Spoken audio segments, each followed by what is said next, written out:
Força de conteúdo, o assunto agora é aritmética, regra de três composta. Mais um assunto, né, que sempre que aparece num concurso, né, numa prova de concurso público, ele causa problema, né?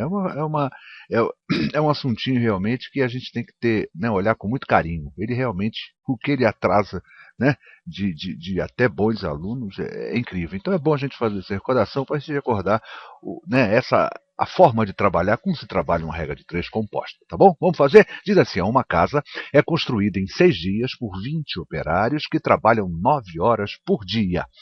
Em quantos dias 12 operários trabalhando 5 horas por dia poderiam fazer a mesma casa? Olha só, interessante a questão, né?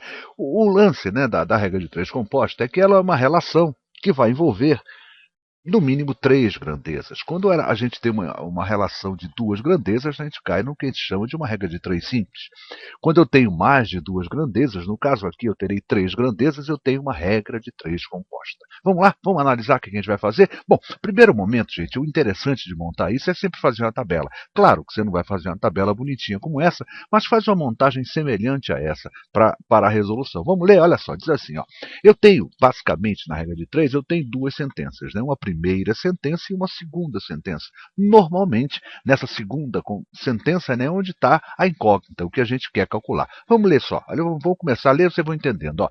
Uma casa é construída em 6 dias por 20 operários que trabalham 9 horas por dia. Essa é a primeira sentença. Eu tenho tempo, olha só, olha as grandezas, né? Eu tenho a grandeza tempo, tenho a grandeza quantidade de operários e tenho a grandeza jornada de trabalho, o número de horas que eu trabalho por dia. Perfeito? Essa é a minha primeira sentença. Vamos ver a segunda sentença? Ó. Em quantos dias 12 operários trabalhando 5 horas poderiam fazer a mesma casa. Trabalhando 5 horas por dia poderiam fazer a mesma casa. Aqui eu tenho a segunda sentença. Vocês percebem que aqui ele está querendo saber quantos dias. Então eu estou percebendo que o tempo é a grandeza que contém a incógnita. E aí eu vou começar a montar a minha regra de três numa tabelinha onde eu vou envolver quem? Ó, nas colunas, né, eu terei as grandezas e nas linhas, perfeito? Ó, eu terei primeiro a descrição das grandezas e na primeira linha e na segunda eu terei a primeira sentença e a segunda sentença. Vamos ler então a minha questão, diz assim, ó, 6 dias, não é isso? Ó, 6 dias, 20 operários,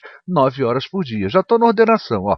Tempo, operários e jornada, mantendo inclusive a ordem que foi dada no problema, mas é interessante a gente sempre tentar colocar aquela grandeza que contém a incógnita começando. Tá bom? Começando a minha tabelinha. Então eu fiz tempo, operários e jornada. Então eu tenho a primeira sentença lá de cima, né? Ó, 6 dias, 20 operários, 9 horas por dia. Vamos ver, montar agora a minha segunda sentença? Olha só, em quantos dias eu chamei isso de D, ó. Em quantos dias? D dias, ó, 12 operários, ó, operário embaixo de operário, claro, né? E jornada, 5 horas por dia embaixo, claro, de jornada. Perfeito? E agora eu tenho a parte mais importante da regra de três composta, que é a análise. Né? Eu vou analisar se essas grandezas, qual é o comportamento dela. Se elas são grandezas inversamente ou se elas são grandezas diretamente proporcionais. Tá bom? Vamos fazer isso? Olha só como é que a gente faz essa análise. Eu vou comparar primeiro, sempre comparando o quê? Cada uma das grandezas com a grandeza que contém incógnita. Eu vou comparar, então, operários com tempo, perfeito? E aí, é importante que eu analise isso. Quando eu faço essa comparação, eu preciso entender e compreender que jornada deve ficar à parte. Eu não posso deixar que a jornada influencie minha análise, perfeito? Olha como é que eu faço. 20 operários, né, fazem um determinado trabalho, perfeito? No caso aí, construir uma casa, em quantos dias? Em 6 dias.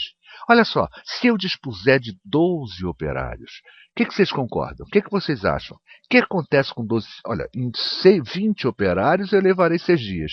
Se eu tenho 12 operários, vocês concordam que eu vou levar mais tempo para fazer a casa? Eu tenho menos gente trabalhando. Então, olha só o que acontece. Olha que interessante. Eu diminuí a quantidade de operários, mas vai acontecer o quê? Vai acontecer com o tempo que eu vou aumentar o tempo. Não é, gente? Olha só. 20 operários fazem uma obra em 6 dias. 12 operários. São menos gente trabalhando. Eu levarei o quê? Não vou levar menos tempo, gente. Eu vou levar, claro, mais tempo. Então, percebam. Eu diminuí a quantidade de operários e vai aumentar o tempo. Sabe o que quer dizer isso? Que as grandezas tempo e número de operários são inversamente proporcionais. Vocês perceberam que eu não deixei que a jornada interferisse no raciocínio, eu deixei ela quieta lá. Perfeito? Então já descobri o seguinte: número de operários e tempo inversamente proporcionais. Vamos partir para fazer o que análise agora? Vamos analisar jornada, perfeito? Com a grandeza que contém incógnito, jornada com tempo. Olha só que interessante. Se eu trabalhar 9 horas por dia, olha só, eu vou levar 6 dias. Eu não vou nem falar em operário agora, hein, gente? Eu vou deixar ele de fora. Vou analisar jornada com tempo. Se eu trabalhar 9 horas por dia, eu vou levar quanto? Um tempo de 6 dias. Olha só, se eu diminuir minha jornada para 5 horas, vou trabalhar menos horas por dia. Aí eu pergunto a vocês, o tempo vai aumentar ou vai diminuir? É claro que se eu diminuir a jornada de trabalho, eu trabalhar menos horas por dia, o meu tempo vai aumentar. Né? Eu vou levar mais tempo fazendo essa obra. Perfeito? Então o que aconteceu? Diminuiu a jornada, perfeito? Diminuiu a jornada de trabalho e vai aumentar o tempo que eu vou levar para fazer a minha obra. Então o que é que eu descubro a partir daí? Que a grandeza jornada e a grandeza tempo, a exemplo do que aconteceu com operários, também são inversamente proporcionais. Então o que é que eu descobri? Tempo, operários, inversamente proporcionais. Tempo e jornada, inversamente proporcionais. Ambas são inversamente. E aí, na segunda parte da nossa regra de três composta. Gente, quando eu percebo que elas são inversamente, olha que a montagem que eu vou fazer. Olha só, eu mantenho a minha tabelinha igualzinho, 6 está para D. Gente, quando é inversamente, está me dando uma ordem, inverte. Inversa, inverte. Eu inverto, olha só, 20 para 12, não é isso que eu tenho? 20 operários e 12 operários, eu vou inverter. Olha só, 12 operários e 20. O que está embaixo vai para cima, o que está em cima vem para baixo. 12 operários, 20 operários. E quando eu faço essa inversão, eu também inverto, né, essa minha relação. Ela passa a ser o que agora? Diretamente proporcional. Perfeito? Vou fazer o mesmo com a jornada. Está 9 para 5, eu vou inverter. A ordem foi dada, inverte, inversamente. Eu vou inverter 5 para 9. E aí ela torna-se o que? Diretamente. Aí você me pergunta, mas por que você tem que fazer isso? Porque pelo seguinte, gente, eu só posso montar a minha proporção resolvente quando as grandezas todas estão colocadas na forma diretamente proporcionais. Por isso que eu inverto. E agora fica fácil fazer. Olha só a minha proporção resolvente. Eu vou fazer assim, ó. 6 está para D, separo o que contém incógnita, né? Isso é igual a quem? Ah lá, as de cima ficam em cima, as de baixo ficam embaixo, e isso multiplicando. Ou seja, 12 vezes 5 sobre quem? 20 vezes 9. Desde que eu faça a inversão das grandezas.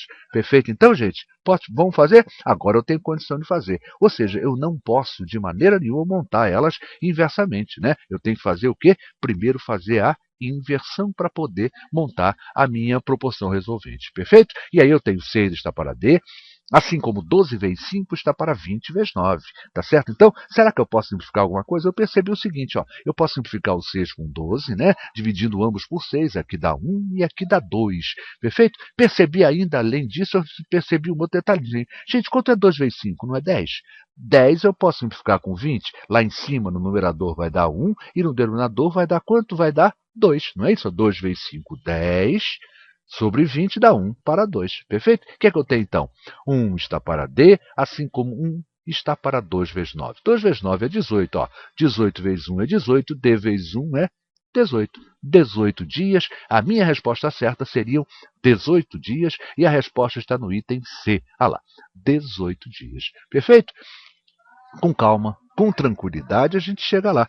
A grande dificuldade da regra de 3 composta, por isso que é interessante a gente fazer a montagem o mais caprichada possível, né? Para a gente não errar, tá certo?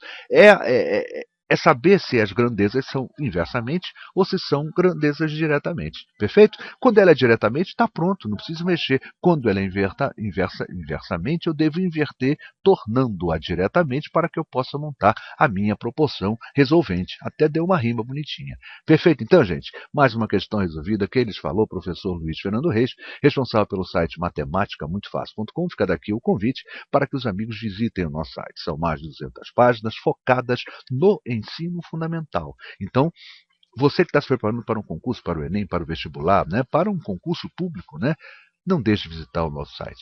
Eu garanto a vocês que vai valer a pena.